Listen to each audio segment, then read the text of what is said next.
రామానుజనమ్మ councillor గారి ఆధ్వర్యంలో, అలాగే బజారప్ప గారి ఇన్ఛార్జ్ బుడగజంగాల కాలనీలో ఈ రోజు గడప గడప చేయడం జరిగింది. ప్రతి ఇంటింటికి వెళ్ళి క్యాంపెయినింగ్ చేయడం జరుగుతుంది. ప్రతి ఒక్కరు కూడా ఇప్పుడు దాకా తిరిగిన అన్ని హౌసెస్ లో కూడా ఎక్కడ కూడా ఏ కంప్లైంట్స్ లేవు.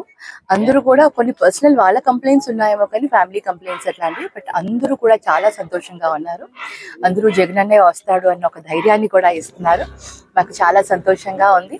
ఐ థింక్ నాకు తెలిసి మన ఎమ్మిగనూరు నియోజకవర్గం మొత్తం మీద కూడా ఇలాంటి పాజిటివ్ వేవ్సే ఉన్నాయి. సో అది మాకు చాలా ఎంకరేజింగ్ గా ఉంది.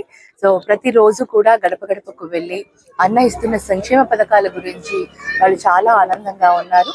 సో ఇంకా ముందు ముందు కూడా ఇంకా చాలా అభివృద్ధి కార్యక్రమాలు, సంక్షేమ కార్యక్రమాలు మేము చేస్తాం. త్వరలో మా మేనిఫెస్టో కూడా రిలీజ్ కాబోతుంది. అది ఇంకా ఉత్తేజాన్ని దింపే విధంగా మాకు ఉంటుందని మేము అనుకుంటున్నాము. అండ్ చాలా పాజిటివ్ రెస్పాన్స్ ఉందండి. ఆయన చంద్రబాబు నాయుడు గారు మనకి 2014లో ప్రజలందరూ కూడా బైఫర్కేషన్ తర్వాత మొట్టమొదటి అధికారం చంద్రబాబు నాయుడు గారికే ఇచ్చారు, టీడీపీకే ఇచ్చారు. అప్పుడు ఆయన మేనిఫెస్టోలో ఏవైతే చెప్పారో అవన్నీ చేశారా ఒక్కసారి మనం అందరం కూడా ప్రశ్నించుకోవాలి. జగన్ తర్వాత మరి 2019లో జగనన్నకు అధికారాన్ని ఇచ్చారు ప్రజలు. మరి జగనన్న ఏదైతే మేనిఫెస్టోలో చెప్పాడో అది డే 1 నుంచి ఆయన ఇంప్లిమెంట్ చేస్తున్నారు. ప్రజలందరూ కూడా చూస్తున్నారు. ఇప్పుడు కంపారిజన్ అనేది క్లియర్ గా కనిపిస్తుంది. 2014లో టీడీపీ పార్టీ ఏం చెప్పింది, ఏం చేసింది, 2019లో మా వైఎస్ఆర్సీపీ పార్టీ ఏం చెప్పింది, ఏం చేశామే అన్ని కూడా సంక్షేమ పథకాలు కానివ్వండి, మేనిఫెస్టోలో ఏవైతే ఉన్నాయో నవరత్నాలు అన్ని ఇచ్చాము.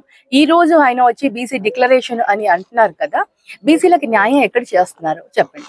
వైఎస్ఆర్సీపీ బీసీ, ఎస్సీ, ఎస్టీ, మైనారిటీలు అంటూ వాళ్ళ అందరికీ కూడా ఈ రోజు టికెట్లు ఇవ్వడం జరిగింది.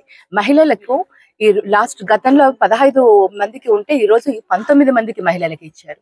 గతంలో 41 ఓట్లు బీసీలకు ఉంటే ఇప్పుడు 48 మందికి సీట్లు ఇచ్చారు.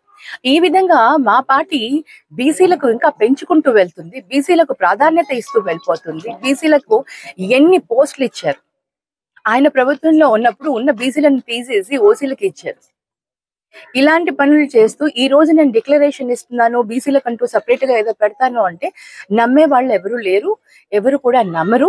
ఎందుకంటే ఆయన చెప్పింది చేస్తాడు అన్న నమ్మకం ఎవరికీ లేదు. అదే జగనన్న చెప్పాడు అంటే తప్పకుండా చేస్తాడు అన్న నమ్మకం ప్రజల్లో చాలా స్ట్రాంగ్ గా ఉంది. అది ఒకటి చాలు మాకు. వాళ్ళు ఏం చెప్పినా కూడా ప్రజలు నమ్మే దాంట్లో లేరు. జగనన్న ఇప్పుడు 20వ తేదీ మా మేనిఫెస్టో రిలీజ్ కాబోతుంది. సో వాట్ ఎవర్ ఏదైతే మేనిఫెస్టో రిలీజ్ చేస్తామో వాటన్నిటిని కూడా తప్పకుండా ఇంప్లిమెంట్ చేస్తాము, వాటన్నిటిని కూడా అమలు చేస్తాము అని పబ్లిక్ లో చాలా నమ్మకం ఉంది. కాబట్టి మాకు అది చాలు. జగనన్న ఏదైతే చెప్పి ఆయన నమ్మకమే మా ధైర్యం. మేము ముందుకు వెళ్తాం. Please subscribe .news.